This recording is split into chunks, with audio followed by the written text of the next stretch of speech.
Tuesday nights we have been teaching the great Bible doctrines. செவ்வாய் இரவுகளிலே வேதத்துள்ள உபதேசங்களை நாம் போதித்து வருகிறோம். Systematically and as thoroughly as possible we are covering these things because this is not something to be taught only in a Bible college, but every single Christian needs to know these truths. இந்த உபதேசங்களை நாம் ஒழுங்கும் கிரமமாக விவரமாக படித்து வருகிறோம். ஏனென்றால் இவைகள் வெறும் வேதாகம கல்லூரியில் மட்டும் போதிக்கப்படத்தக்கவை அல்ல, ஒவ்வொரு விசுவாசியும் இந்த உபதேசங்களை அறிந்து கொள்ள வேண்டும். And I can guarantee you that even when you go to Bible college, it's only for a couple of years or 2-3 years or 4 years, and it is impossible to cover these things because I myself teach in a Bible college and I don't cover all of this. வேதாகம கல்லூரியில் படிக்கும்போது கூட 2 வருடங்கள் அல்லது 3-4 வருடங்கள் தான் அங்கே படிக்க முடியும். நான் வேதாகம கல்லூரியில் போதிக்கிறபடினாலே இங்கே போதிக்கிற எல்லாவற்றையும் அங்கே போதிக்க முடியாமல் இருப்பதை நான் உணர்ந்திருக்கிறேன். In the church I teach more extensively than in Bible college. வேதாகம கல்லூரியை விட சபையிலே மிகவும் விவரமாய் நான் போதிக்கிறேன். And I don't think church is any different from a Bible college. சபையும் வேதாகம கல்லூரியோட வித்தியாசம் கிடையாது என்று நான் நினைக்கிறேன். Because I don't think Bible truth is some kind of a high flung theology. It's a very day to day practical teaching on Christian life that is given to us through the word of God. ஆகவே நான் என்ன நினைக்கிறேன், இந்த இறையியல் என்பது யாருக்குமே விளங்காத புரியாத ஒரு பெரிய காரியம் கிடையாது. நம்முடைய அனுதின வாழ்க்கைக்கு ஏற்ற சத்தியங்கள் தான் இவைகள் எல்லாமே. It is God's wisdom and God's mind. இது தேவனுடைய ஞானம், தேவனுடைய மனம், God's purposes and plans. தேவனுடைய திட்டங்களும் நோக்கங்களும் இதில் அடங்கி இருக்கிறது. So we have been looking at the doctrine of man for the last several weeks. ஆகவே கடந்த பல வாரங்களாக மனிதனை குறித்த உபதேசத்தை நாம் படித்து வருகிறோம். We have looked at various things about man. மனிதனை குறித்து பல்வேறு காரியங்களை நாம் கண்டோம். We began by stating in a 3-point outline everything that the Bible says about man. மனிதனை குறித்து வேதம் சொல்லுகிற எல்லாவற்றையும் 3 குறிப்புகளின் வடிவிலே ஒரு அவுட்லைன் போல கொடுத்தேன். One is this, that man is made in the image of God. முதலாவதுதான் மனிதன் தேவனுடைய சாயலிலே உண்டாக்கப்பட்டிருக்கிறான் என்பது. And the second is this, that man is made in a unique manner, that he is made as a spirit, soul and body. இரண்டாவது காரியம் என்னவென்று சொன்னால், மனிதன் ஆவி ஆத்துமா சரீரம் உள்ளவனாய் தனித்தன்மை வாய்ந்த விதத்திலே உண்டாக்கப்பட்டிருக்கிறான். Thirdly, man is created to be free. மூன்றாவது மனிதன் சுதந்திரமுடையவனாய் I உண்டாக்கப்பட்டிருக்கிறான். want to remind you once again that these 3 facts about man is never stated in any university textbooks, in anthropology, sociology, psychology, anything that you study. These truths, 3 truths are never available there. நான் உங்களுக்கு மீண்டுமாய் சொல்லுகிறேன், மனிதனை குறித்து வேதம் கூறுகிற இந்த 3 சத்தியங்களும் எந்த இடத்துல உலகத்துல எந்த பல்கலைக்கழகத்திலும் சரி அல்லது மனிதனை குறித்த படிப்பிலும் சரி எங்கேயும் சரி இந்த 3 சத்தியங்கள் சொல்லப்படவே இல்லை. That's the problem with this world. இந்த உலகத்துல உள்ள பிரச்சனை அதுதான். They just don't understand man. How can they help man? மனிதனை அவர்கள் புரிந்து கொள்ளாத பட்சத்திலே அவனுக்கு எப்படி அவர்களால் உதவ முடியும்? World and governments and society is run by people that don't even understand man. மனிதனை புரிந்து கொள்ளாத ஒரு உலகமா இருக்கிறது, சமுதாயம் அப்படிப்பட்டதா இருக்கிறது, மனிதனை புரிந்து கொள்ளாத அரசாங்கங்கள் தான் இருக்கிறது. They don't understand man, they cannot help man. மனிதனை புரிந்து கொள்ளாத போது மனிதனுக்கு உதவி செய்ய முடிவதில்லை. You ask them what is man?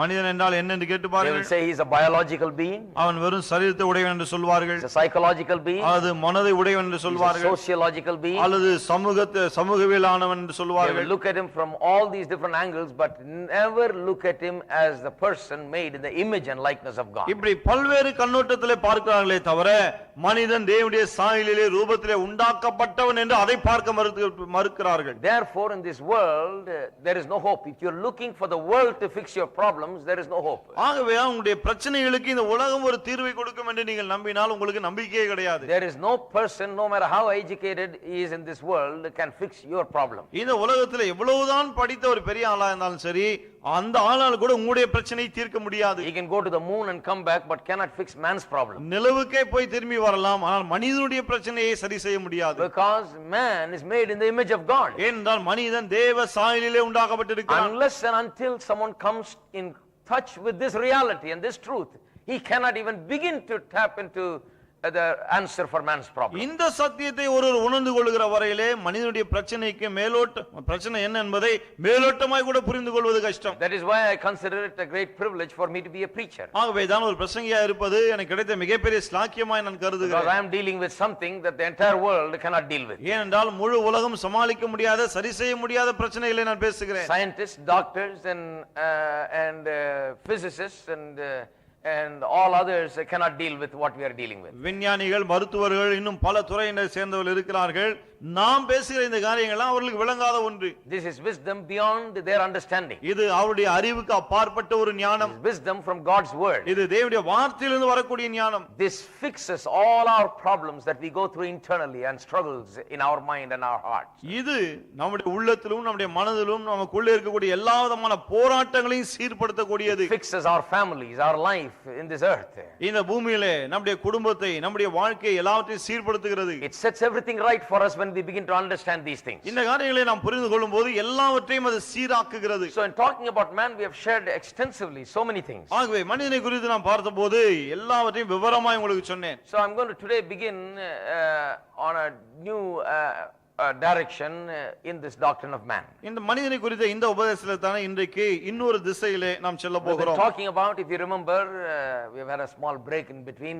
We've been talking about God's purpose for mankind. உங்களுக்கு ஞாபகம் இருக்குன்னு நினைக்கிறேன், மனுவர்க்கத்துக்கான தேவனுடைய நோக்கத்தை குறித்து நாம் கவனித்து வருகிறோம். So today I'm going to talk about more specifically about God's purpose for man and woman and how these things work out in the life of a man and woman, or male and female. இன்றைக்கு ஒரு ஆணுக்கான தேவனுடைய நோக்கம் என்ன, ஒரு பெண்ணுக்கான தேவனுடைய நோக்கம் என்ன, இதெல்லாம் எப்படி செயல்படுகிறது என்பதை குறித்து நாம் பார்க்க போகிறோம். We're just going to begin it today. அதை இன்றைக்கு நாம் ஆரம்பிக்க போகிறோம். This is something that the world again is unable to fix, the problems of human life that has to do with male and female and the tension between the two.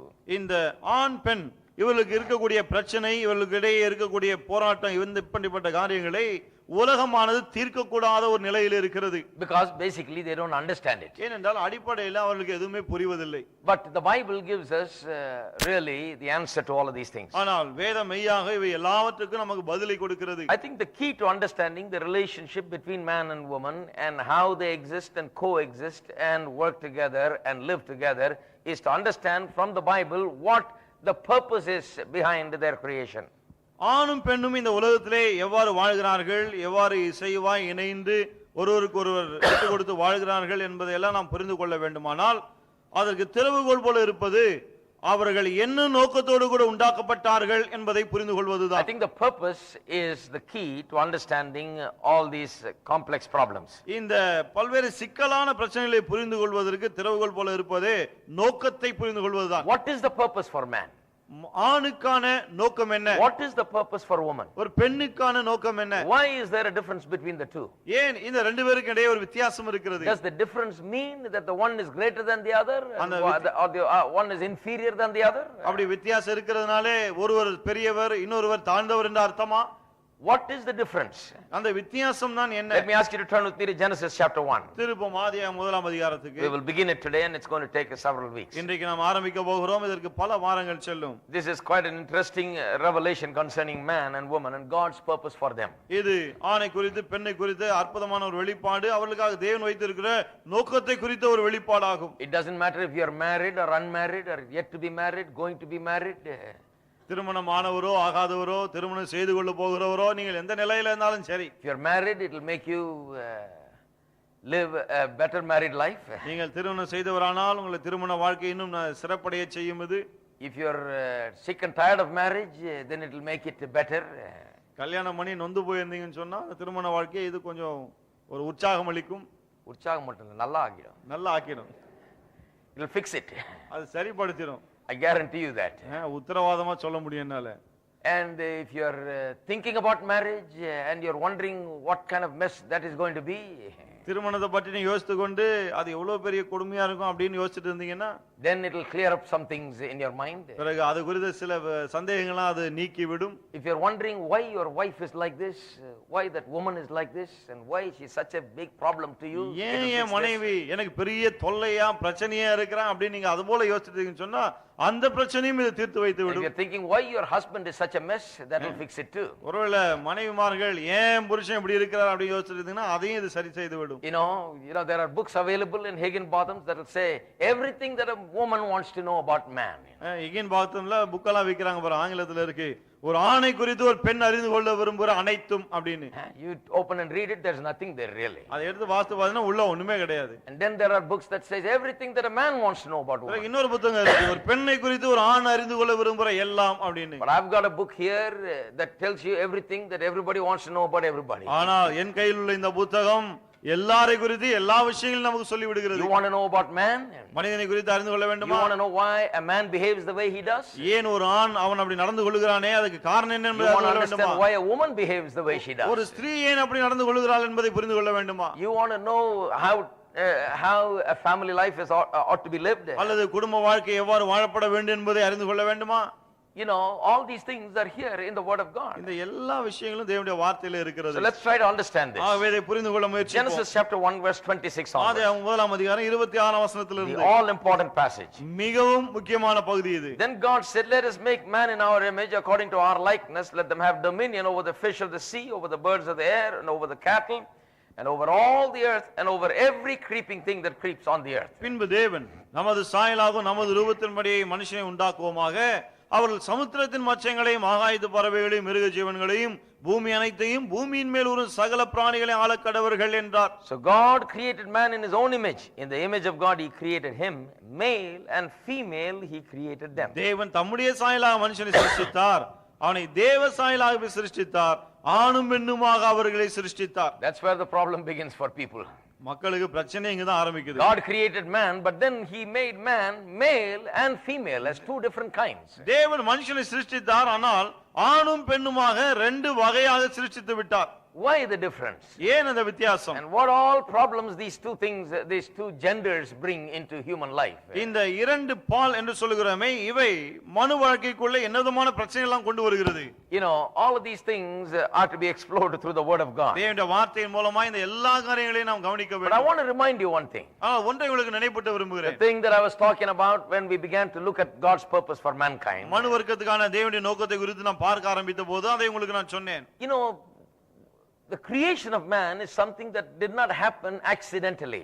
மனிதனுடைய சிருஷ்டிப்பு என்பது ஏதோ ஒரு தற்செயலாய் விபத்து போன்று நேர்ந்தது அல்ல. That is why I began to show you that things did not begin in Genesis chapter 1. ஆகவே தான் நான் உங்களுக்கு காண்பித்தேன், காரியங்கள் எல்லாம் ஆதியாகமம் முதலாம் அதிகாரத்திலே ஆரம்பமாகவில்லை. Genesis 1 is just the beginning of the Bible, it is not the beginning of things.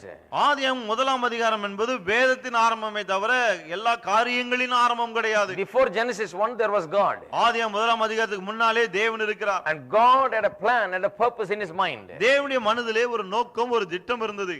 God in his own wisdom and in his understanding had been making some plans and having some purposes in his mind. தேவன் அவருடைய அறிவின் மூலமாக அவருடைய மனதிலே சில திட்டங்களை உருவாக்கினார். So God planned and purposed the creation of man. ஆகவே தேவன் மனிதனுடைய சிருஷ்டிப்பை அவர் திட்டமிட்டு செயல்படுத்தினார். Genesis 1 is where we read about where he created man. ஆதியாகமம் முதலாம் அதிகாரத்திலே அவர் மனிதனை சிருஷ்டித்ததை தான் நாம் பார்க்கிறோம். We don't read about how he planned about what he will do with man. மனிதனை கொண்டு என்ன செய்ய வேண்டும் என்று அவர் என்ன திட்டமிட்டார் என்பதை அங்கே பார்ப்பதில்லை. We don't read about what he had in purpose for man. மனிதனை குறித்த அவருடைய நோக்கம் என்ன என்பதை இங்கே நாம் வாசிப்பதில்லை. But that is what we've been studying. ஆனால் அதை தான் நாம் படித்து வந்தோம். There was something before Genesis 1. ஆதியாகமம் முதலாம் அதிகாரத்துக்கு முன்னாலேயே சில காரியங்கள் இருந்தது. God had a purpose for making man. மனிதனை உண்டாக்குவதிலே தேவனுக்கு ஒரு நோக்கம் இருந்தது. That he made man because he wanted many sons like the one son he had. தேவன் அவருக்கு இருந்த அந்த ஒரே பேரான குமாரனை போல பல குமாரர்கள் வேண்டும் என்று விரும்பினால்தான் தான் மனிதனையே உண்டாக்கினார். He wanted children. அவருக்கு பிள்ளைகள் வேண்டும். He wanted to shower his love upon his children. தம்முடைய அன்பை தம்முடைய பிள்ளையின் மேல் அவர் பொழிந்தருள விரும்பினார். The God who is the father of love, or the God who is love, gave birth or brought about children who are creatures of love. அன்பாய் இருக்கிற தேவன் அன்பின் சிருஷ்டிகளை அவர் பெற்றெடுத்தார். Love is the essence. அதன் அன்புதான் சாராம்சமே.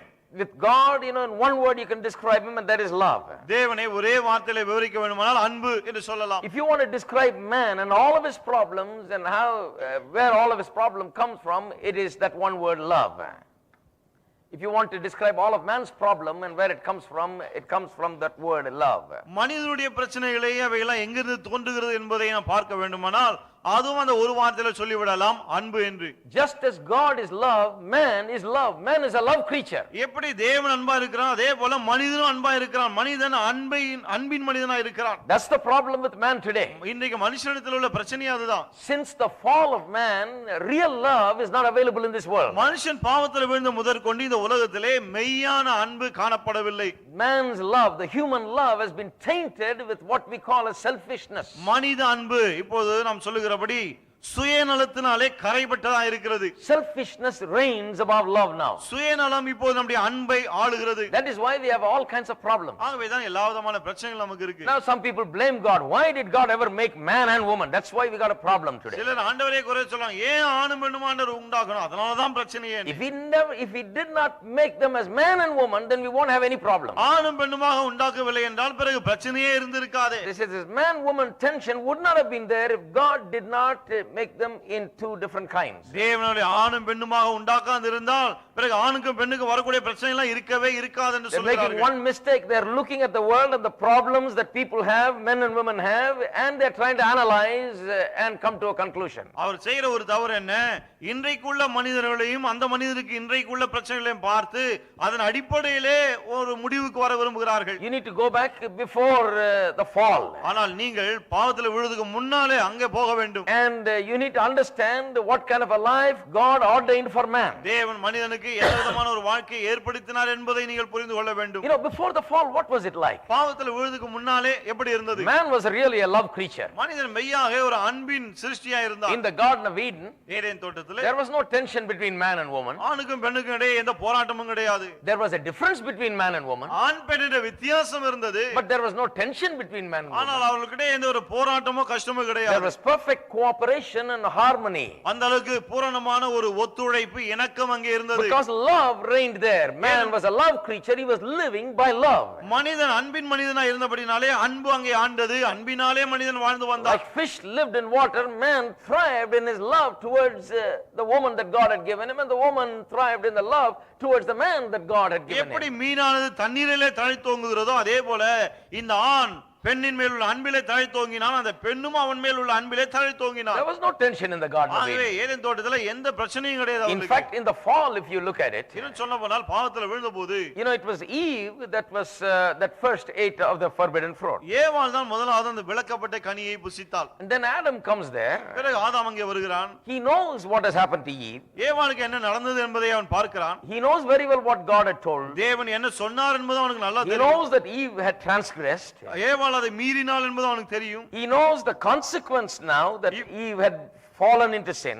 ஏவாள் இப்ப பாவத்தில் விழுந்து விட்டாலும் அதனுடைய பலாபலன் என்ன என்பது அவனுக்கு தெரியும். He can see the changes that it has brought upon her, the shame that was now upon her. அவளுடைய வாழ்க்கையிலே அது கொண்டு வந்த மாற்றம், அந்த அவமானத்தையும் அவன் பார்க்கிறான். He should have seen the nakedness that he had never seen before. இதற்கு முன்னே அவன் கண்டிராத அந்த நிர்வாணத்தை இப்பொழுது அவன் பார்க்கிறான். And then after knowing all of this, he ate it. அதன் பிறகு எல்லாவற்றையும் கண்ட பிறகுதான் அவன் அதை புசிக்கிறான். Isn't that amazing? ஆச்சரியமா இருக்கு இல்லையா? Knowing that very well that he would become like this woman, he ate it. இந்த பெண்ணை போலவே அவன் மாறுவான் என்பதை நன்றாய் அறிந்தவனாய் தான் அதை புசிக்கிறான். Right there is standing before him a specimen of what fall will look like and what fall will do to a man. That woman was showing what fall had done to her, and he looks at it and still he eats it. அந்த ஸ்திரீயை பார்க்கிறான், பாவத்தில் விழுந்தால் என்ன ஆகும் என்பது அவளை பார்க்கும்போதே தெரிகிறது. அப்படி தெரிந்தும் அதை அறிந்தும் அவனும் அதை எடுத்து புசிக்கிறான். You ask me why he did it?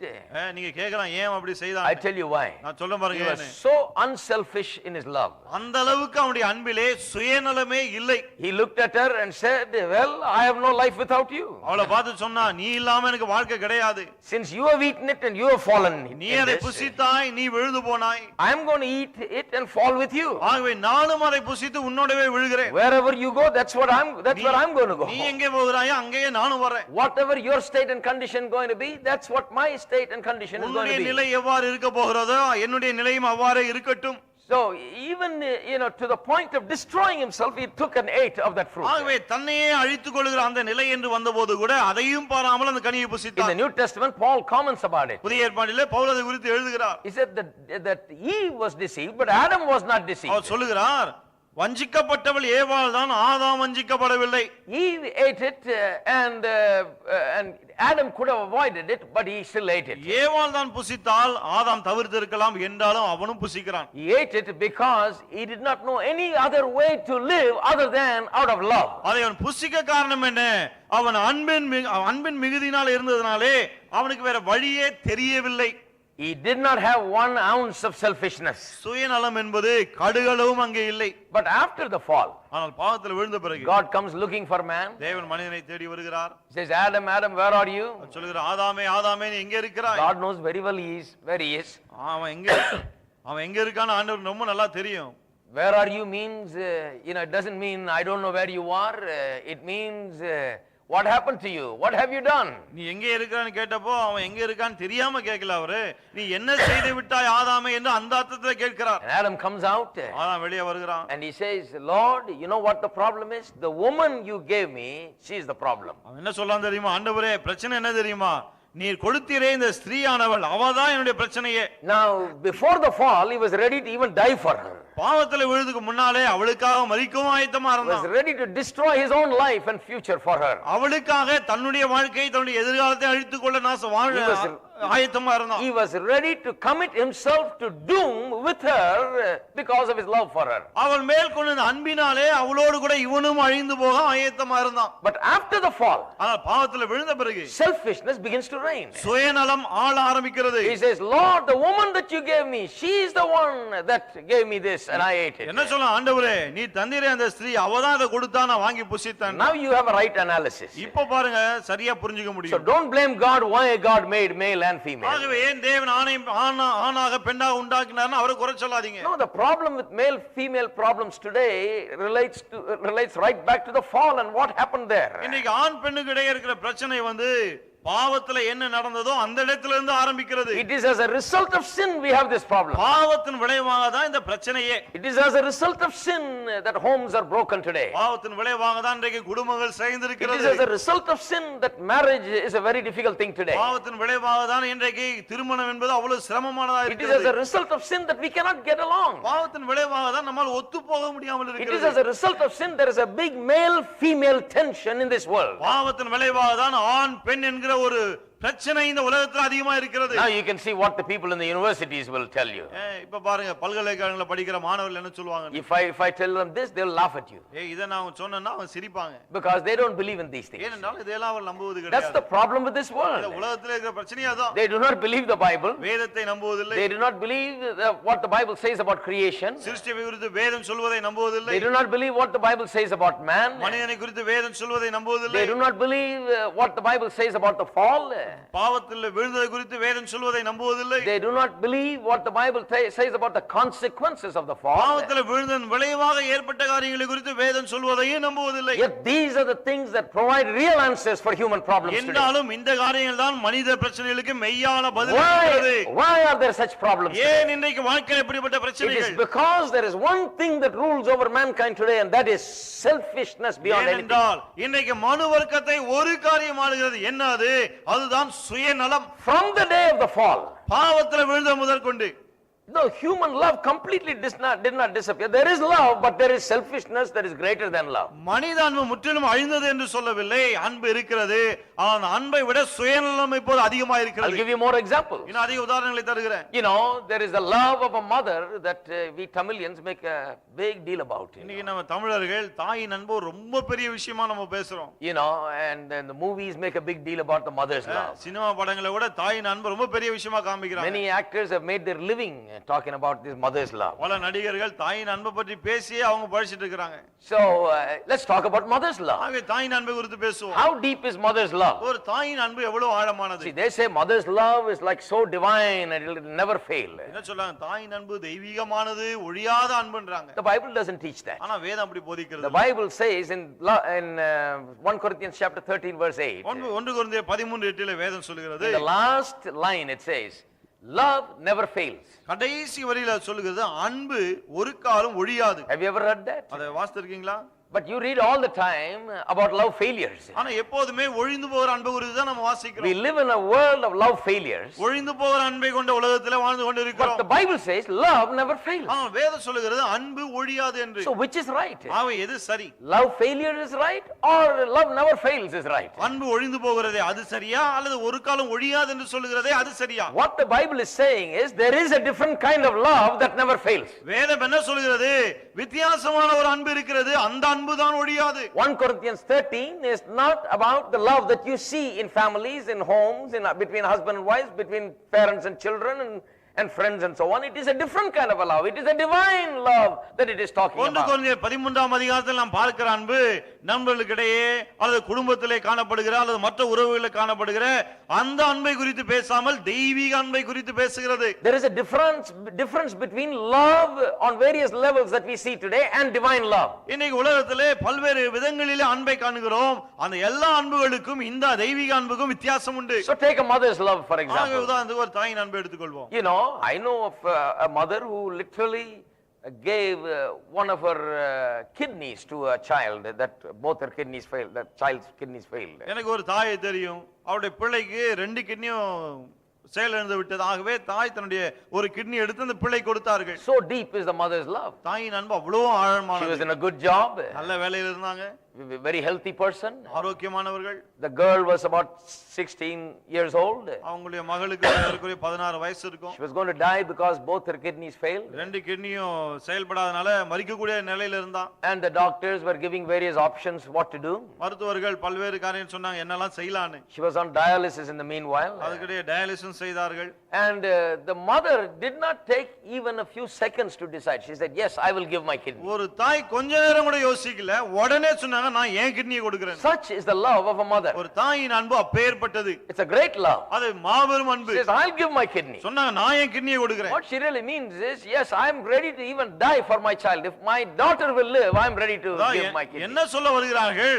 என்னுடைய மகள் வாழ முடியுமானால் அவளுக்காக என் உயிரையும் கொடுக்க நான் ஆயத்தமா இருக்கேன். So you see on the one hand the great love of the mother. அங்க ஒரு பக்கத்திலே தாயினுடைய மிகப்பெரிய அன்பை பார்க்கிறோம். But you cannot deny that you have seen situations where a mother kills her own child. ஆனா அதே சமயத்திலே தாயே தன் பிள்ளைகளை கொல்லுகிற அந்த காரியத்தை நீங்க மறுக்க முடியாது. What do you say about that? அத பத்தி என்ன சொல்கிறீர்கள்? See, that is the problem that is there in the world. உலகத்தில் இன்னைக்கு இருக்கிற பிரச்சனை அதுதான். When you see a mother's love that is so deep and so great, you see the trace of that divine love that was originally in man as part of mankind. ஒரு தாயினுடைய அற்புதமான ஆழமான அன்பை நீங்கள் காணும்போது மனிதனுக்குள்ளே இந்த ஆதி அன்பிலே அந்த ஒரு பகுதியை அல்லது கொஞ்சத்தை நீங்கள் பார்க்கிறீர்கள். The divine love that was once there, the traces are still left somewhere. முன்னே மனிதனுக்குள்ளே இருந்ததே அந்த தெய்வீக அன்பு அதனுடைய சில துளிகளை அங்கே பார்க்கிறோம். That is how we meet some very noble people that will do great noble things, good things in this world.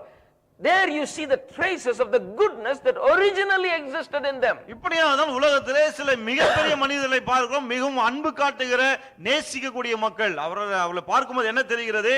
ஆதியிலே மனிதனுக்குள்ளே தெய்வீக அன்பு இருந்தது.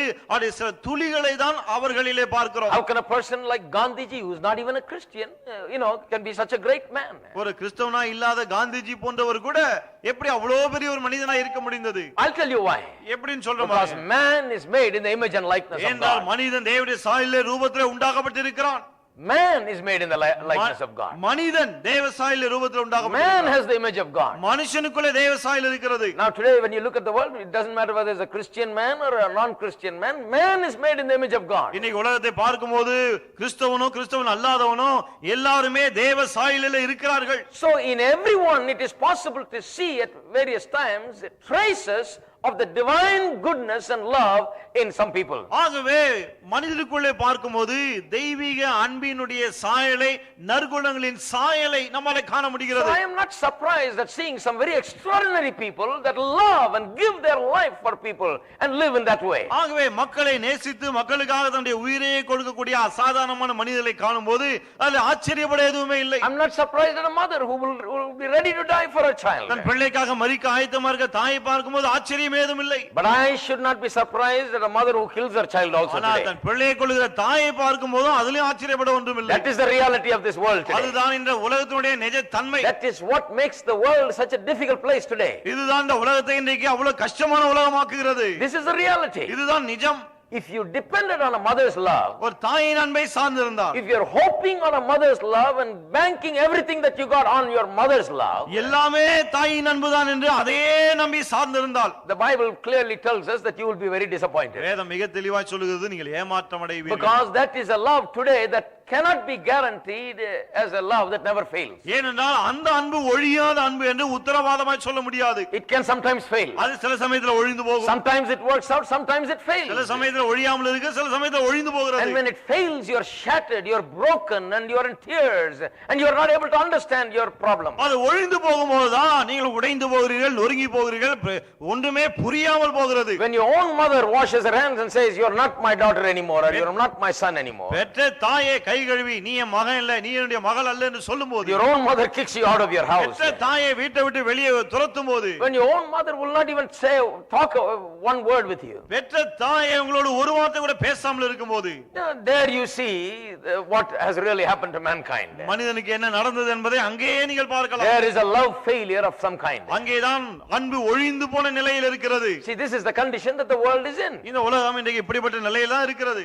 So you see it, that is why in families there is such big problem. ஆகவேதான் குடும்பங்களிலே அவ்வளவு பெரிய பிரச்சனைகளை பார்க்கிறோம். Problems in families, unhappiness in families mainly because of the fall. குடும்பத்திலே பிரச்சனை, குடும்பத்திலே சந்தோஷமற்ற நிலை, இதெல்லாம் காரணம் என்ன? பாவத்திலே விழுந்தது. Something happened in the fall that affects the entire human race today. பாவத்திலே விழுந்தன விளைவாக ஏதோ ஒன்று நடந்து அது இன்றைக்கு மனுவர்க்கம் முழுவதுமே பாதிக்கிறது. So that even a mother's love, as divine as it could be sometimes, cannot be so 100% trusted. So ஒரு தாயின் அன்பு தெய்வீகமான அன்பை போல தோன்றினாலும் அதை 100% நம்மால் நம்பி சார்ந்திருக்க முடியாது. Many times it will fail. பல சமயங்களில் அதுவும் ஒழிந்து போகிறது. Take the relationship between a husband and wife. கணவன் மனைவிக்கிடையே உள்ள அந்த உறவை எடுத்துக்கொள்ளுங்கள். You know, they are so loving towards one another. ஒருவர் மேல் ஒருவர் அவ்வளவு அன்பா இருக்காங்க. Now when I travel to other countries, in the western countries sometimes, மேற்கத்திய நாடுகளுக்கு நான் போகும்போது சில சமயங்கள்ல I'm amazed that people get divorced when they are 60 70 years old. 60 70 வயசானவங்க எல்லாம் விவாகரத்து பண்றாங்க. ஆச்சரியமா இருக்கு. I used to think, why are they doing this? நான் யோசிக்கிறேன் ஏன் இப்படி எல்லாம் பண்றாங்கன்னு. But it's happening now. ஆனா அது நடக்குது இப்போலாம். At one point in America they said 3 out of 4 marriages ended up in divorce. ஒரு காலகட்டத்துல சொன்னாங்க அமெரிக்கால 4ல 3 திருமணங்கள் விவாகரத்துல முடியுதுன்னு. I said if 3 out of 4 marriages are going to end up in divorce, no man in his right mind would want to marry here. நான் சொன்னேன் 4 பேர்ல 3 பேர் விவாகரத்து பண்றாங்கன்னு சொன்னா அப்போ புத்தி உள்ளவங்க கண்டிப்பா கல்யாணமே பண்ண மாட்டாங்கன்னு. It's worse than horse betting. இந்த குதிரை பந்தயத்தை விட இது மோசமா இருக்கு. You're not going to win in this. இதுல நிச்சயமா ஜெயிக்க முடியாது. So many failures. அவ்வளவு தோல்விகள். Marriage failures. திருமணத்துல தோல்வி. Love failures. அன்பிலே தோல்வி. Why they could be so loving towards one another and all of a sudden they hate one another so much they don't. எல்லாமே சுயநலம். Everything is selfishness. எல்லாம் சுயநலம் தான். If you look at a divorce, it is based on selfishness. விவாகரத்து பாருங்க, அதுவும் சுயநலத்தின் அடிப்படையில் one or the other person or both persons are selfish. ரெண்டு பேர்ல ஒருத்தரோ அல்லது ரெண்டு பேருமே சுயநலம் உள்ளவங்களா இருக்கணும். Selfishness, which is the foremost symptom of sin, is the cause of mankind's problem. பாவத்தினுடைய பிரதானமான ஒரு அறிகுறியே இந்த சுயநலம் தான். அதுதான் எல்லா பிரச்சனைகளுக்கும் காரணமே. Even when you look at a love of a mother failing, ஒரு தாயினுடைய அன்பு ஒழிந்து போகிறதை பார்க்கும்போது கூட you will see selfishness somewhere there. அங்கே சுயநலத்தை நீங்கள் காண I முடியும். never forget a story that I read in C.S. Lewis's book called Four Loves. C.S. Lewis அவர்கள் Four Love என்ற ஒரு புத்தகத்தை எழுதியிருக்கார். அதுல வாச ஒரு கதையை மறுக்கவே முடியாது. Four loves, four kinds of love. 4 வகையான அன்பை குறித்து அவர் ஒரு புத்தகத்தை எழுதியிருக்கார். If you get a chance read it, it's a very great classic on love. அன்பு அற்புதமான ஒரு புத்தகம் அன்பை குறித்தது. And in that book he tells a story about a family. அந்த புத்தகத்திலே ஒரு குடும்பத்தை குறித்த கதையை சொல்லுகிறார். He says there were many children in the family. அவர் சொல்றார் குடும்பத்துல நிறைய பிள்ளைகள் இருந்தாங்களாம். And the mother was such a wonderful person. தாய் ரொம்ப அற்புதமான ஒருவர். She'll be after everyone, did you brush your teeth, did you clean your, whatever. தாய் என்ன பண்ணுவாங்க, நீ பல்ல விளக்குனியா, இத பண்ணியா அத பண்ணியான்னு ஒவ்வொரு பிள்ளை பின்னாடியே இருப்பாங்க. Did you eat? சாப்பிட்டியா? Where did you go? எங்க போனே? Why are you not here? ஏன் நீங்க இல்ல? What did you do? நீ என்ன பண்ண? All the time you'll be after the kids. எப்போ பார்த்தாலும் பிள்ளைகளை பின்னாடியே விரட்டிட்டே இருப்பாங்க. And all the time everything just revolved around her. எப்போது பார்த்தாலும் எல்லாமே அவங்கள சுத்தி தான் இருக்கணும். And she was the person that was running the entire family. அவங்க தான் குடும்பத்தையே நடத்தி கொண்டிருந்தார்கள். One day the woman died. ஒரு நாள் அவங்க மரித்து போனார்கள். There was a burial service. அடக்க ஆராதனை நடந்தது. And they all went and buried her and came back home. எல்லாரும் போய் அடக்கம் பண்ணிட்டு வீட்டுக்கு திரும்பி வந்தாங்க. And immediately everyone looked greatly relieved. எல்லாம் ரொம்ப மாதிரி உற்சாகமா இருக்காங்க. உற்சாகமா இல்ல, பா விட்டது போதும்ன்ற மாதிரி இருக்காங்க. Then only the problem came to the fore. அப்பதான் உள்ள இருக்கிற பிரச்சனை வெளியே வந்தது. She was a woman who wanted everything to center in on her. அந்த அம்மா எல்லாமே தன்னை சுற்றி தான் நடக்க வேண்டும் என்று விரும்பினார்கள். She has to be the center of everything. அவங்க தான் எல்லாத்துக்கும் மையமா இருக்கணும். So when she was taking care of the family also, it was not out of love, it was about me. I am here, you come to me, you talk to me, you be there for me, don't leave me. That's the thing. ஆகவே குடும்பத்தை கவனித்து போன்ற போது கூட அன்பினால் அப்படி செய்யல. நாங்க இங்க இருக்கேன், எல்லாமே என்கிட்ட தான் வரணும், எல்லாம் என்கிட்ட தான் பேசணும், எல்லாம் என் மூலமா தான் நடக்கணும், எல்லாமே அதன் அடிப்படையில செய்யப்பட்டது. So it looked like she was doing a great service, but inside everybody knew what was happening. பார்க்கிறதுக்கு ரொம்ப பெரிய சேவையை போல இருந்தாலும் உள்ள எல்லாருக்கும் தெரியும் என்ன பிரச்சனைன்னு. You know, there is selfishness mixed with the love also. அந்த அன்புல சுயநலம் கலந்து இருந்தது. There are many families you will see selfishness is mixed with the love. இப்படி பல குடும்பங்களை பார்க்கலாம், அன்போடு கூட சுயநலம் கலந்து இருக்கும். You know, even today you will see many examples of it all around you. இன்றைக்கு உங்களை சுற்றி இப்படிப்பட்ட பல உதாரணங்களை பார்க்கலாம். Sometimes the parents,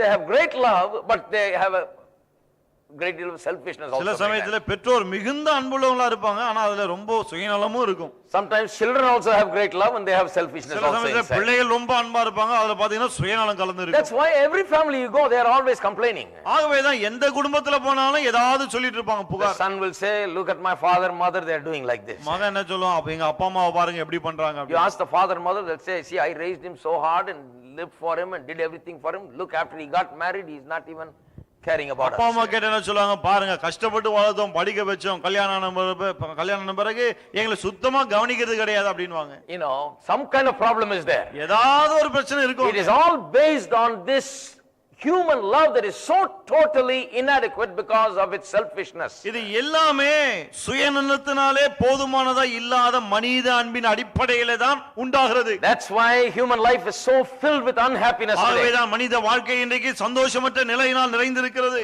Restlessness there in homes, in marriages. வீடுகளிலே குடும்பங்களிலே நிம்மதியற்ற ஒரு நிலை. Because there is a selfishness that is operating in human life. ஏனென்றால் மனித வாழ்க்கையிலே ஒரு விதமான சுயநலம் செயல்பட்டு It is வருகிறது. in this world that Jesus came. இப்படிப்பட்ட ஒரு உலகத்திலே தான் இயேசு வந்தார். He manifested a love that was totally different. அவர் முற்றிலும் வித்தியாசமான ஒரு அன்பை காண்பித்தார். Now this is a love that nobody has seen. இந்த அன்பை ஒருவரும் கண்டதே கிடையாது. Now they tried to describe this love and they had no words to describe this இந்த love. அன்பை விவரிக்க முயற்சித்தார்கள், ஆனால் விவரிக்க வார்த்தை இல்லை. E.W. Kenyon says that in the Greek language there was no word to describe the love that Jesus displayed when he was on this earth. E.W. Kenyon அவர் சொல்லுகிறார், இயேசுவானவர் இந்த உலகத்தில் இருந்தபோது அவர் வெளிப்படுத்தி காண்பித்த அந்த அன்பை விவரிப்பதற்கு எந்த வார்த்தையும் கிரேக்க மொழியில இல்லையா. In the Greek language there was already 3 words for love. கிரேக்க பாஷையில ஏற்கனவே அன்புக்கு 3 வார்த்தைகள் இருந்தது. They categorized love in 3 ways. இந்த அன்பை 3 வகையாக பிரித்தார்கள். One, they called it as family love. ஒன்றை குடும்ப அன்பு என்று சொன்னார்கள். They had a Greek word for it. அதுக்கு ஒரு கிரேக்க வார்த்தை இருந்தது. The other they categorized as a love among friends, between friends. இன்னொரு அன்பு வந்து நண்பர்களுக்கிடையே இருக்கக்கூடிய அந்த அன்பு.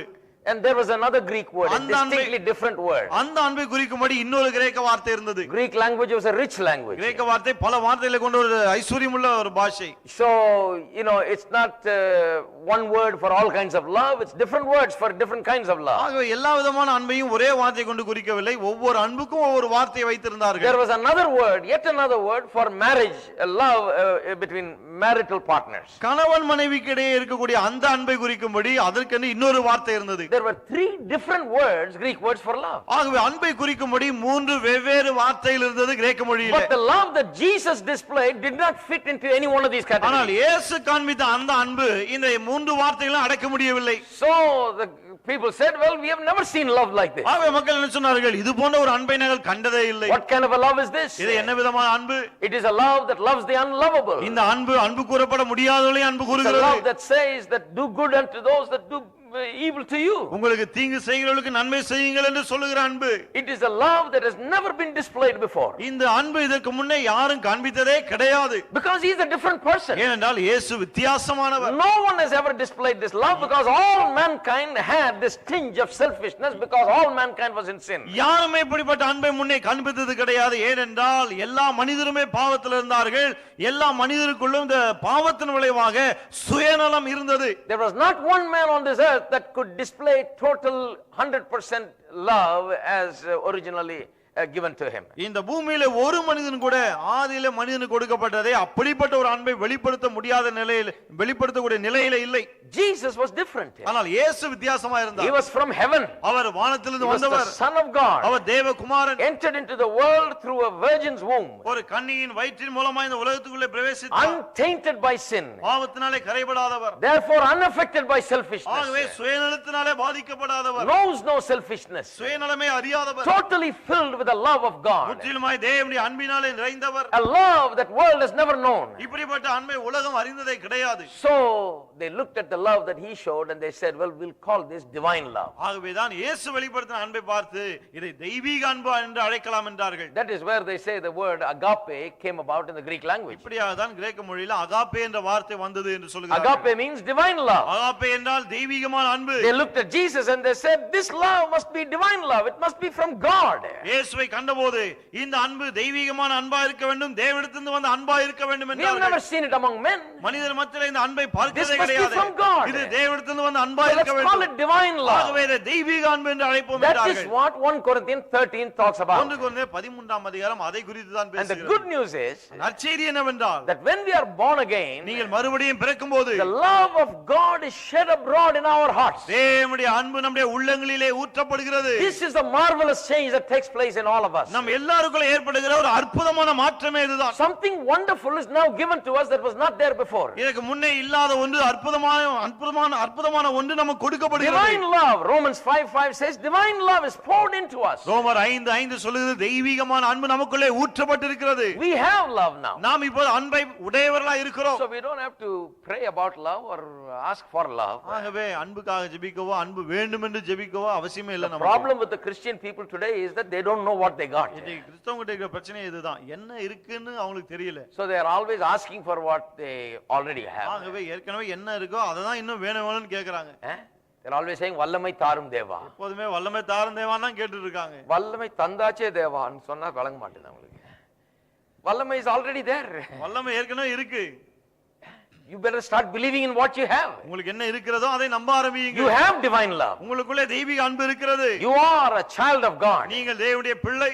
You are born with the nature of God. நீங்கள் தேவனுடைய சுபாவத்தை உடையவளாய் You have பிறந்திருக்கிறீர்கள். divine love. தெய்வீக அன்பு உங்களுக்கு இருக்கிறது. So whenever there is this the human problems surface, ஆகவே எப்போதெல்லாம் மனித பிரச்சனைகள் தலை தூக்குகிறதோ, problems in this world surface, இந்த உலகத்திலே பிரச்சனைகள் தலை தூக்குகிறதோ, this divine love rises up from within you and solves those problems. இந்த தெய்வீக அன்பு உங்களுக்குள்ள இருந்து எழும்பி வந்து அந்த பிரச்சனைகளை தீர்க்கிறது. Before your selfishness was greater than love, முன்னே அன்பை விட உங்களுடைய சுயநலம் தான் பெரிதா இருந்தது. but now the selfishness is overcome by divine love. ஆனால் இப்பொழுது அந்த சுயநலம் இந்த தெய்வீக அன்பினாலே மேற்கொள்ளப்படுகிறது. Walking carnally, then selfishness dominates. When you're walking spiritually, love dominates. மாம்சத்துக்குரியவளாய் நடக்கும்போது சுயநலம் ஆதிக்கம் செலுத்துகிறது.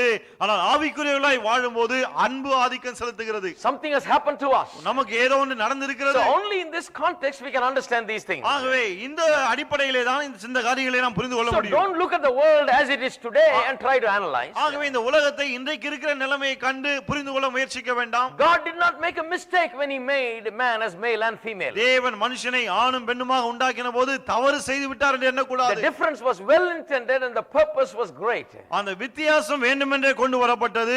அதே நோக்கமும் சரியான நோக்கம்தான்.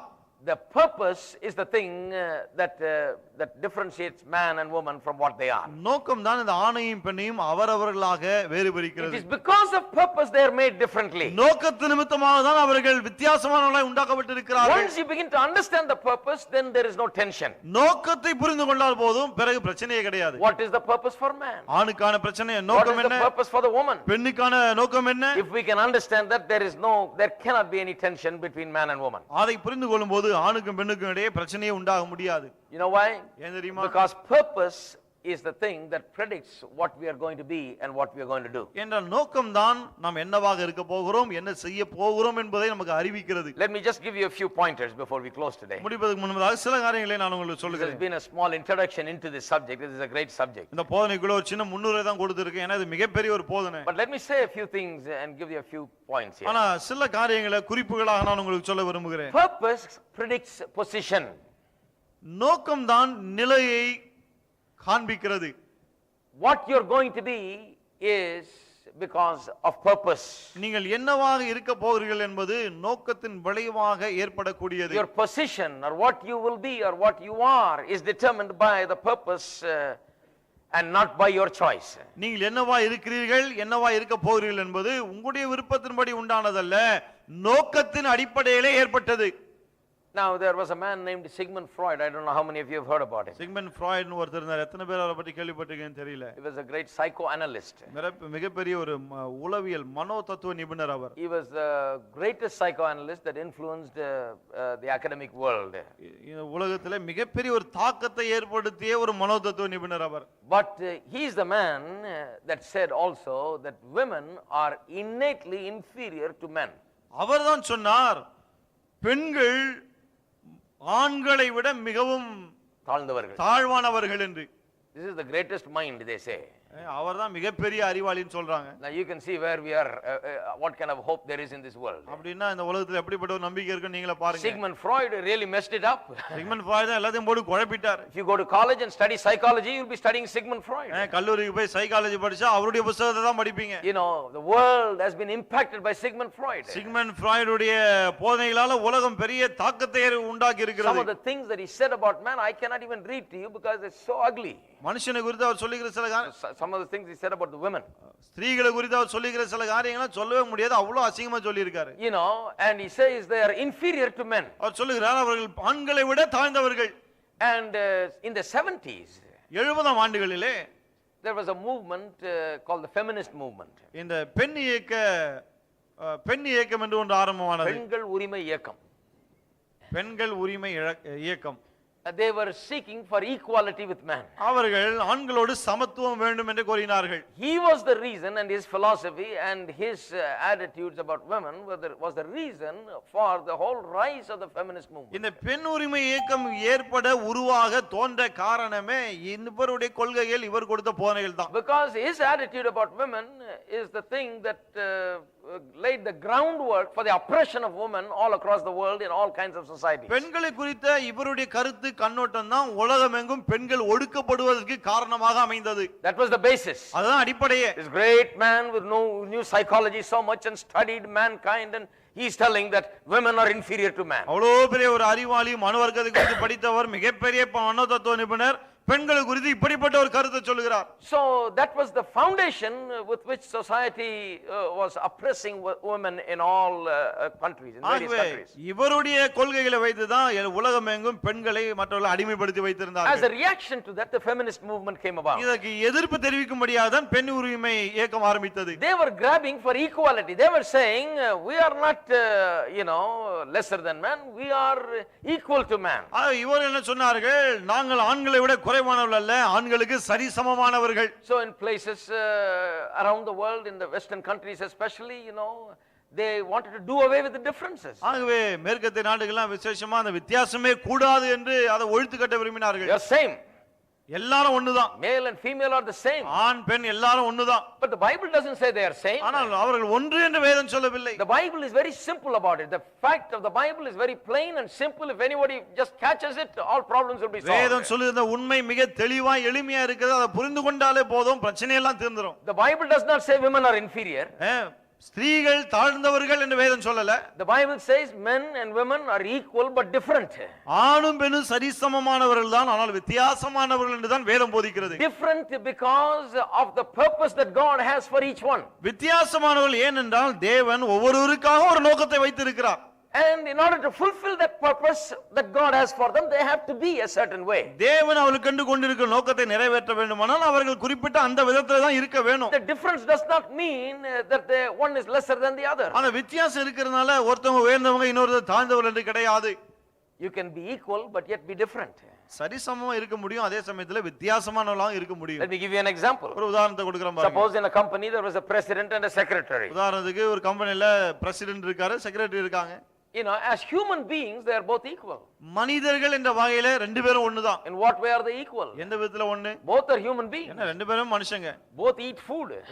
ரெண்டு பேரும் உணவை தான் சாப்பிடுறாங்க. Both have to put on clothes. ரெண்டு பேரும் உடை உடுத்த வேண்டும். There are many things common about both. ரெண்டு பேருக்கு இடையே பல பொதுவான விஷயங்கள் இருக்கு. They are both human beings.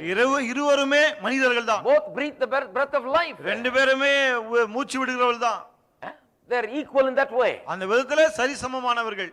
But they are different when it comes to roles. ஆனால் அவருடைய கடமைகள் பொறுப்புகள் என்று வரும்போது வித்தியாசமானவர்கள். When they went to the office tomorrow, நாளைக்கு அலுவலகத்துக்கு போகும்போது if the secretary decided no I am equal to the president so I am going to sit in the president's chair, secretary நான் பிரசிடென்ட்க்கு சரிசமம் ஆகவே அவருடைய சிங்காசனத்துல தான் நான் உட்காருவேன்னு சொன்னா, and she goes and sits in the president's chair, அந்தமா போய் president உடைய சேர்ல உட்கார்ந்தான், how many of you think there will be a big fight in the whole office?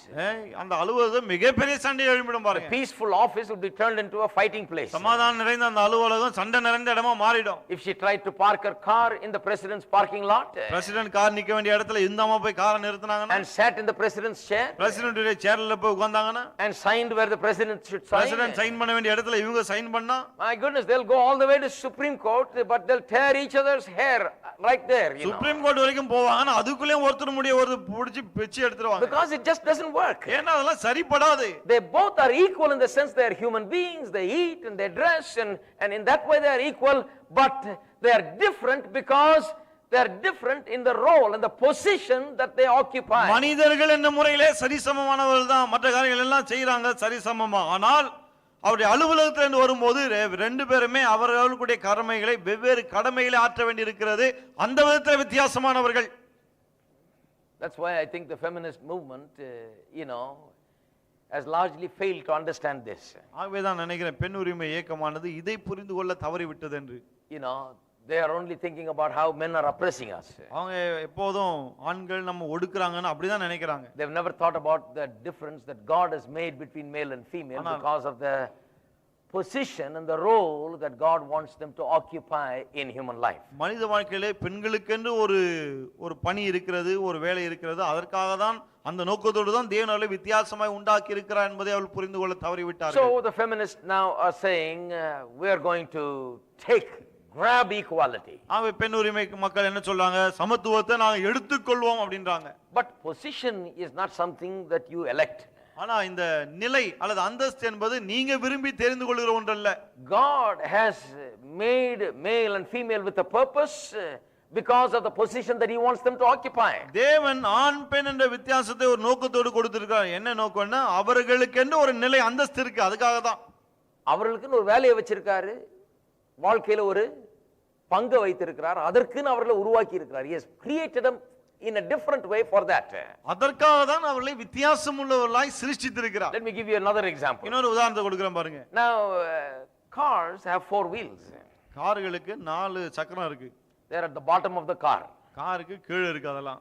Now if the wheel say I am unhappy to be at the bottom, அந்த wheel பார்த்து கீழ இருக்குது எனக்கு பிடிக்கல அப்படினா, what is this, I am at the bottom and everybody rides on me? இது என்னது, நான் கீழ இருக்கிறேன் எல்லாரும் ஏன் மேல ஏறி உட்கார்ந்துட்டு போறாங்க. So you know the wheel wants to get on the roof. ஆகவே சக்கரம் மேல வரணும்னு விரும்புச்சுனா, so you take all the 4 wheels and put it on the roof. அந்த 4 சக்கரத்தை எடுத்து மேல வச்சிருங்க பாருங்க. Now you can have Rolls Royce engine.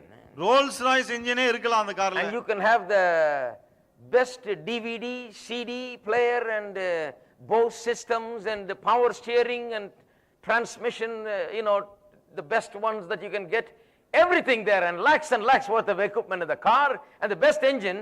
You are not going to go anywhere with all of that with a wheel sitting on top. காருக்குள்ள அற்புதமான பொருட்களா இருக்கு, DVD VCD என்னென்னமோ இருக்கு, அற்புதமான போஸ் சிஸ்டம்லாம் இருக்கு. ஆனா வீலை மட்டும் எடுத்து மேல வச்சிரோன்னு சொன்னா எங்கேயும் போக முடியாது. Even a Rolls Royce engine cannot move. Rolls Royce engine ஆனா கூட நகர முடியாது. Even a Rolls Royce engine needs the 4 wheels to be where they ought to be. Rolls Royce engine கூட அந்த சக்கரங்கள் எங்க இருக்கணுமோ அங்க இருந்தா தான் நகர முடியும். So I like to tell the women that are in the feminist movement, you know, they've come a long way. They've fitted themselves with this and that, and they've become very modern and all of that, but they're not going nowhere. ஆகவே பெண் உரிமை மக்களுக்கு ஒன்று சொல்லுகிறேன், அவர்கள் இப்படி அப்படி என்று உரிமைக்கு அவர்கள் குரல் கொடுத்து பல விதங்களை மேல வந்தாலும் அவர்கள் எங்கும் போக முடிவதில்லை. ரொம்ப மாடர்ன் ஆயிட்டாங்க. They have become very modern ரொம்ப and advanced in so many things. பல விதங்களிலே முன்னேறினவளா இருக்கிறார்கள். That's good. அது நல்லதுதான். That's like the stereo system in the car. இது கார்ல இருக்கிற stereo That's system like the best engine. அது சிறந்த என்ஜின் இருக்கிற மாதிரி. You've become so updated with your knowledge and with your sophistication. உங்களுடைய அறிவு பெருக்கம், அறிவு முன்னேற்றம் பல விதங்களிலே முன்னேறி இருக்கீங்க. But you're not going to go anywhere unless you are in the position which God places you in. ஆனால் தேவன் உங்களை எந்த நிலையில வைக்கிறாரோ அந்த நிலையிலே நீங்கள் இல்லை என்றால் எங்குமே போக You're முடியாது. made for something. நீங்கள் ஏதோ ஒன்றுக்காக உருவாக்கப்பட்டிருக்கிறீர்கள். And you got to fill that role, and that is when you are most successful. நீங்கள் செய்ய வேண்டிய அந்த பணியை நீங்கள் ஆற்ற வேண்டும், அப்பொழுதுதான் வெற்றிகரமா இருக்க முடியும். Same thing with man. அதே போலதான் மனுஷனும். Man is made for something. மனிதன் ஒன்றுக்காக He உண்டாக்கப்பட்டிருக்கிறான். has to fulfill that role, and that is when he is successful. அவன் அந்த பணியை நிறைவேற்ற வேண்டும், அப்பொழுதுதான் அவன் வெற்றிகரமா இருக்க முடியும். So where the wheel must be is determined by the nature of the car, not by the wheel. ஆகவே வீல் எங்க இருக்கணும்னு சொல்லிட்டு காருடைய அமைப்பை பொறுத்து தான் இருக்கே தவிர வீலே தீர்மானிக்க முடியாது. Wheel has no choice. சக்கரம் தீர்மானிக்க முடியாது. Wheel cannot grab the top position. சக்கரம் நான் மேல தான் இருப்பேன் அங்க போய் உட்கார்ந்துக்க முடியாது. It has to be in the position that the original purpose demands it to be. அந்த நோக்கம் சக்கரம் அங்க தான் இருக்கணும்னு சொல்லுது, ஆகவே அது அங்க தான் இருந்தாக வேண்டும். But now the world has a different kind of philosophy. ஆனா இன்னைக்கு உலகத்துல பாருங்க வித்தியாசமான ஒரு கொள்கை இருக்கு. Now they say, well, position is determined by the environment. இப்போ என்ன சொல்றாங்க, அந்த நிலை என்பது சூழ்நிலையை பொறுத்து இருக்கு. Today's environment is different, they say. இன்றைய சூழ்நிலை ரொம்ப வித்தியாசமா இருக்குன்றாங்க. So because of the environment today, purpose doesn't determine position. Position is decided by the environment, they say. ஆகவே இன்றைய சூழ்நிலை நிமித்தமாக என்ன பங்கு ஆற்ற வேண்டும் என்பது சூழ்நிலையே நிர்ணயிக்கிறது, நோக்கம் நிர்ணயிப்பதில்லை என்று சொல்கிறார்கள். So they say that today's world is different. ஆகவே தான் இன்றைய உலகம் வித்தியாசமானது அப்படின்றாங்க. Because of this environment, we've got to bring this position. இப்படிப்பட்ட ஒரு சூழ்நிலை தான் நம்ம இப்படிப்பட்ட ஒரு பங்காற்ற வைக்கிறது என்று சொல்கிறார்கள். But that is why the world has a problem today. ஆகவே தான் இன்னைக்கு உலகத்துல பிரச்சனையே. Because we are allowing environment to tell us what we ought to be. ஏனென்றால் நாம் என்ன செய்ய வேண்டும் என்று சூழ்நிலை நமக்கு சொல்ல இடம் கொடுக்கிறோம். But what the Bible says is you need to understand the purpose for yourself, then only you can be what you need to be. ஆனால் வேதம் என்ன சொல்கிறது, உங்களுக்கான நோக்கம் என்ன என்பதை நீங்கள் கண்டறிய வேண்டும், அப்பொழுதுதான் நீங்கள் என்னவாக இருக்க வேண்டுமோ அப்படி இருக்க முடியும். You're never going to be happy until you தேவன் உங்களுக்காக வைத்திருக்கிற நோக்கத்தை நீங்கள் கண்டுபிடிக்கிற வரையிலே சந்தோஷமா இருக்க முடியாது. Even the environment will change when we understand our purpose. நம்முடைய நோக்கத்தை நாம் புரிந்து கொள்ளும் போதுதான் சூழ்நிலையும் மாறும். Now let me say something. ஒன்று நான் உங்களுக்கு சொல்றேன். Environment doesn't make us and shape us and form us. சூழ்நிலை நம்மை உருவாக்குவதில்லை, வணைவதில்லை. We form the environment. நாம் தான் சூழ்நிலைகளை உருவாக்குகிறோம். You think the world made us what we are? நீங்க நினைக்கிறீங்களா உலகம் தான் நம்ம இப்படி உண்டாக்கி இருக்குது? We made the world what it is. இன்னைக்கு உலகம் இப்படி இருக்குது, அது காரணம் நாம தான் அப்படி அதை உண்டாக்கி We are இருக்கோம். the reason for the environment. இந்த சூழ்நிலைக்கு காரணம் நாம தான். The environment is not the reason for what we are. இந்த சூழ்நிலை நம்ம இப்படி உருவாக்கவில்லை. We are the reason for the environment. இன்னைக்கு சூழ்நிலை இப்படி இருக்க காரணம் நாம தான். And that in turn affects us. அது நம்மை பாதிக்கிறது இப்போது. But the original problem is with man and what he is. ஆனா பிரச்சனைக்கு மூல காரணமே மனிதன் தான், அவனுடைய நிலை தான். Yet man's whole philosophy today is that the environment is shaping us in a different way today, forming us in a different way, so that we need to be like this and suit ourselves to the environment in this என்னால way. மனுஷனுக்கு என்ன சொல்லலாம் பாருங்க, சூழ்நிலை தான் நாம இப்படி இருக்கணும், இதை செய்யணும், அதை பண்ணணும் சொல்லி நம்மை சூழ்நிலை உருவாக்குகிறது என்று The சொல்லுகிறோம். whole problem, I say to you, again arises from the fact that nobody goes to Genesis 1 and finds out how God made man and how God made them male and female and for what purpose he made them like that. மறுபடியும் சொல்லுகிறேன், இந்த எல்லா பிரச்சனைக்கும் காரணம் என்னன்னா, யாருமே ஆதியாகமம் 1ஆம் அதிகாரத்துக்கு போவதில்லை. அங்கதான் தேவன் என்ன நோக்கத்தோடு மனுஷனை உண்டாக்கினார், என்ன நோக்கத்தோடு ஸ்திரியை உண்டாக்கினார் என்று வாசிக்கிறோம். Anthropology is the study of man. Anthropology இருக்கு, அது மனிதனை குறித்த ஒரு படிப்பு. But you go and study that in the university, they'll never open the Bible. பல்கலைக்கழகத்துல அதை படிச்சீங்கன்னு சொன்னா பைபிளை திறக்கவே மாட்டாங்க. But without the Bible, where are you going to understand? ஆனா man? வேதம் இல்லை என்றால் எப்படி மனிதனை புரிந்து கொள்வது? They will never understand this fact about man and woman. ஆணை பெண்ணை குறித்து இந்த விஷயத்தை அவர்கள் புரிந்து கொள்ளவே முடியாது. And so they study the world and the condition that it is in and the environment, and then they say, well, the environment is shaping us and forming us. உலகத்தை பார்க்கிறார்கள், சூழ்நிலை பார்க்கிறார்கள், சூழ்நிலை தான் மனுஷனை உருவாக்குதுன்னு சொல்லிடுறாங்க. Environment makes us what we are. சூழ்நிலை தான் நம்ம இது போல உருவாக்கி இருக்கிறது என்கிறார்கள். Then there are others who say culture determines everything.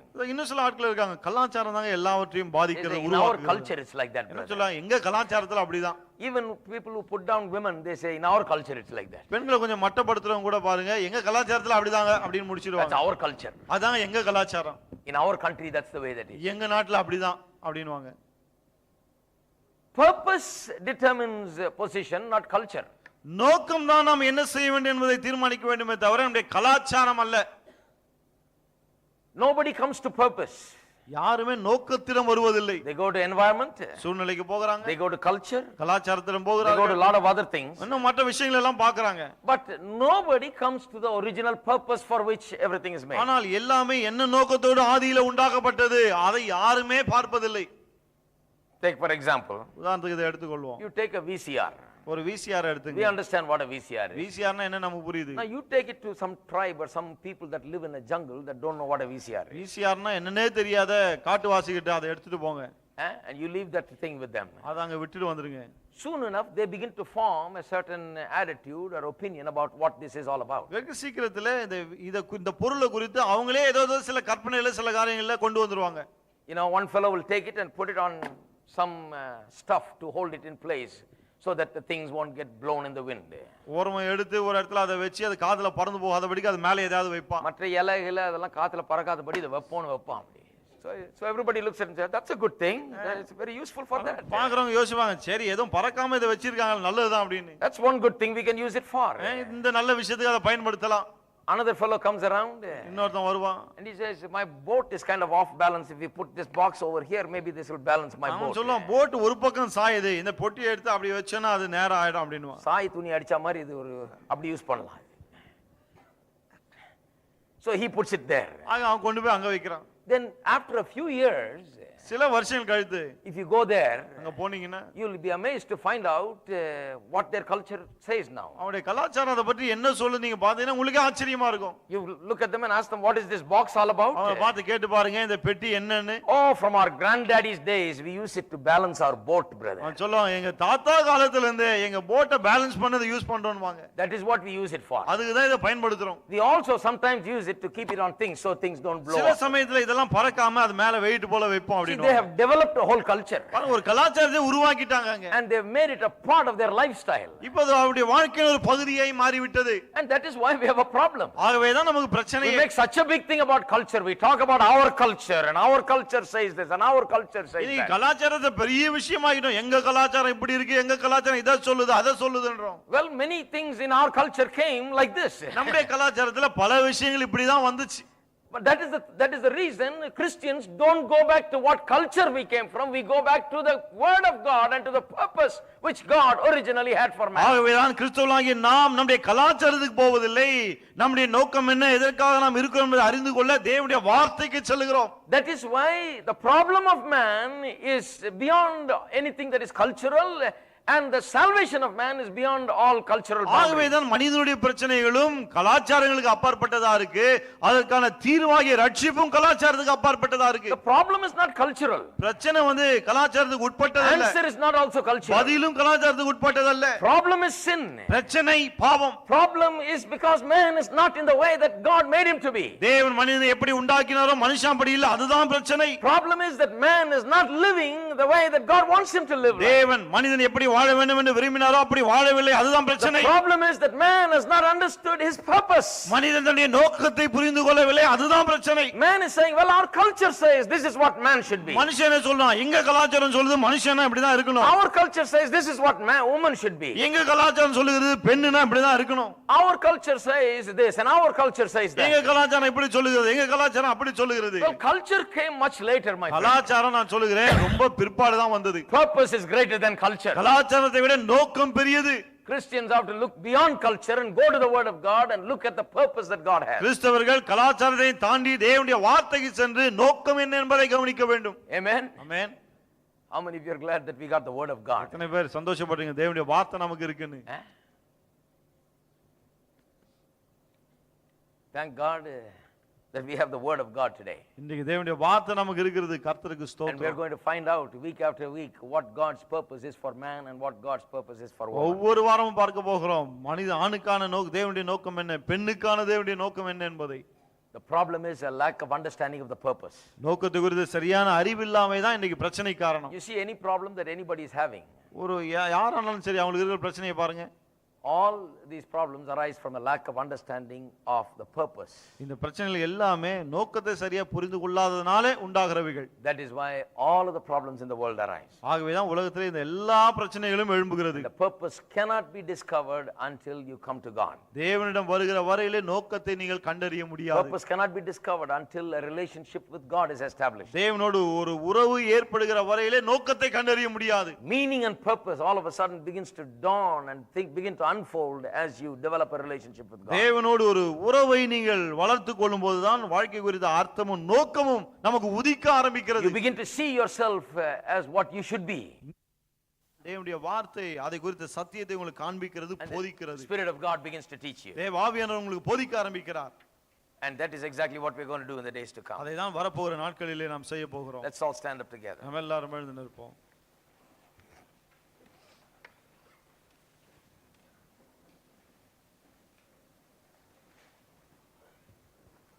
Let's all lift up our hands and just for a minute let's worship God. எல்லாரும் கரங்களை உயர்த்தி கொஞ்ச நேரம் நம்முடைய ஆண்டவரை ஆராதிப்போம். God's purposes and plans for us are so sure.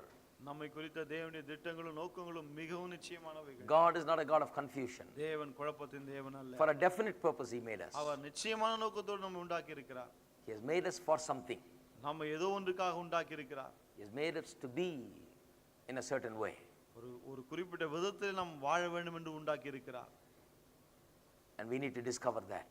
அது என்ன என்பதை நாம் கண்டறிய வேண்டும். That is what will lead us into fulfillment and happiness. அதுதான் வாழ்க்கையிலே மன நிறைவுக்குள்ளும் சந்தோஷத்துக்குள்ளும் நம்மை கொண்டு போகும். Thank God for God's purposes. தேவனுடைய நோக்கங்களுக்காக கர்த்தருக்கு நன்றி சொல்லுவோம். God's wisdom.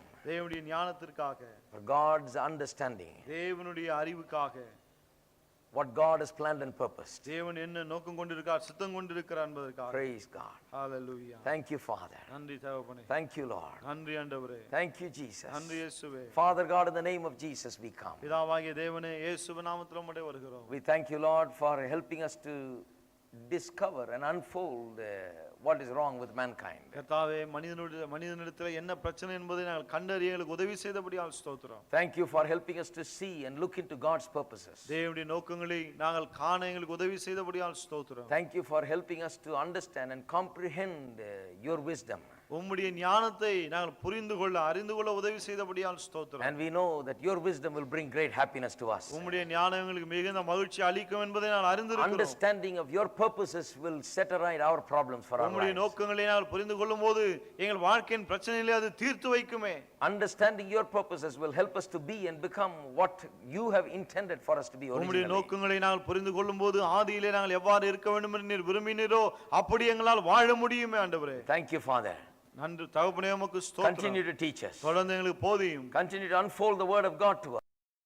வார்த்தைகளுக்கு திறந்து காண்பியும். And continue to speak to our hearts. தொடர்ந்து எங்கள் உள்ளங்களோடு பேசும். May the truth of God's word begins to change us and transform us. தேவனுடைய வார்த்தையின் சத்தியம் எங்களை மாற்றட்டும் ஆண்டவரே.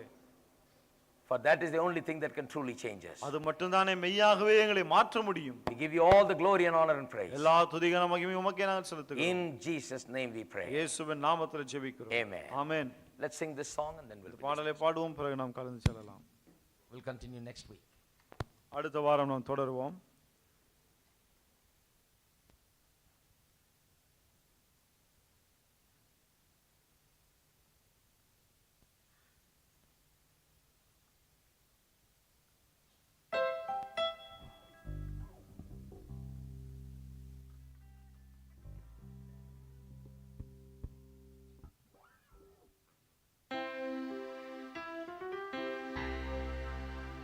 To the King eternal, immortal, invisible, the only God, be the honor and glory forever and ever.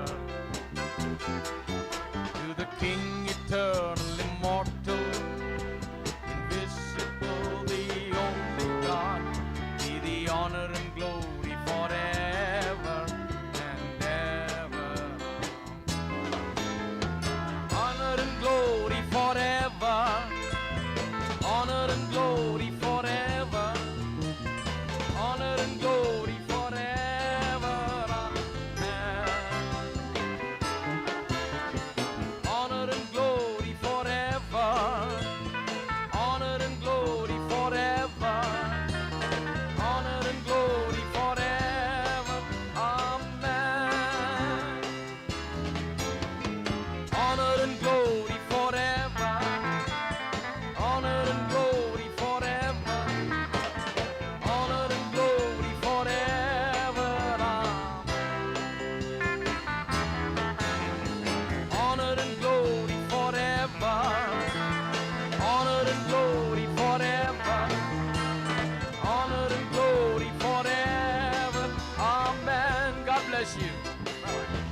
honor and